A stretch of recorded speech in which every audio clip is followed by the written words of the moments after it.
यह कथा है श्री राम की, समर्पण, संयम और धर्म परीक्षा की। श्री राम और सीता का विवाह भव्यता से संपन्न हुआ। जनकपुर से अयोध्या लौटते समय सभी के मनों में हर्ष था। राजा दशरथ, महारानी कौशल्या, कैकेयी, सुमित्रा, सभी ने इस दिव्य मिलन को ईश्वर की अनुकंपा माना।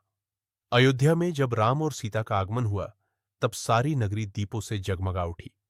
प्रजा ने फूलों से उनका स्वागत किया और नगर में उत्सव सा वातावरण था। माता कौशल्या ने राम सीता का विधिपूर्वक गृह प्रवेश करवाया। सभी माताएं भाव विभोर थीं। भरत और शत्रुघ्न, जो कैकेय देश गए थे, वे लौट आए। चारों भाई पुनः एकत्र हुए और पूरा परिवार सुखी था। समय बीतता गया। राजा दशरथ अब वृद्ध हो चले थे। उन्होंने सोचा, अब समय है कि राम को अयोध्या का राजा बनाया जाए। राज्यसभा बुलाई गई। सभी मंत्री, आर्षी, पुरोहितों और प्रजाजन ने यह प्रस्ताव सुनकर हर्ष व्यक्त किया। राम का नाम सुनते ही समस्त अयोध्या आनंदित हो उठी। राज्याभिषेक की तैयारियां शुरू हो गई। नगर सजाया गया, तोरण बंधे, घी के दीप जले, मंगलगान होने लगे। पूरे नगर में यही चर्चा थी, अब राम राजा बनेंगे। परंतु नियति को कुछ और स्वीकार था। राजमहल में एक कोना था, जहां बैठी थी मंथरा, कैकेयी की सेविका। उसने यह समाचार सुना कि राम का राज्याभिषेक होने वाला है। मंथरा को यह सहन नहीं हुआ। वह कैकेयी के पास गई और बोली, हे महारानी, क्या आप जानती हैं कि कौशल्या की संतान राम राजा बनने वाले हैं? आपके पुत्र भरत का कोई भविष्य नहीं रहा। जब राम राजा बनेंगे, तब कौशल्या महारानी होंगी और आप केवल एक रानी। कैकेयी पहले हंस पड़ी। राम तो मेरे भी पुत्र हैं और मैं उन्हीं की माता समान हूं। पर मंथरा ने धीरे धीरे कैकेयी के मन में संदेह और अहंकार का विष खोल दिया। उसने कहा, आप भूल रही हैं महारानी, दशरथ ने आपको 2 वरदान दिए थे, जो अब तक आपने नहीं मांगे।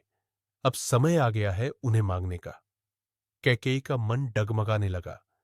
मंथरा की बातों ने उसके हृदय को कठोर बना दिया। वह कोप भवन में चली गई और वहां लेटकर रोने लगी। राजा दशरथ जब यह सुनकर वहां पहुंचे, तो उन्होंने पूछा, प्रिय, तुम इस अवस्था में क्यों हो? कैकेयी बोली, महाराज, क्या आप अपने वचन से पीछे हटेंगे? दशरथ बोले, नहीं देवी, तुम मुझसे जो चाहोगी वह दूंगा। तभी कैकेयी ने अपना पहला वरदान मांगा, राम को 14 वर्षों का वनवास दिया जाए। दशरथ जैसे ही कांप उठे, परंतु कैकेयी रुकी नहीं। उसने दूसरा वरदान मांगा, भरत को अयोध्या का राजा बनाया जाए।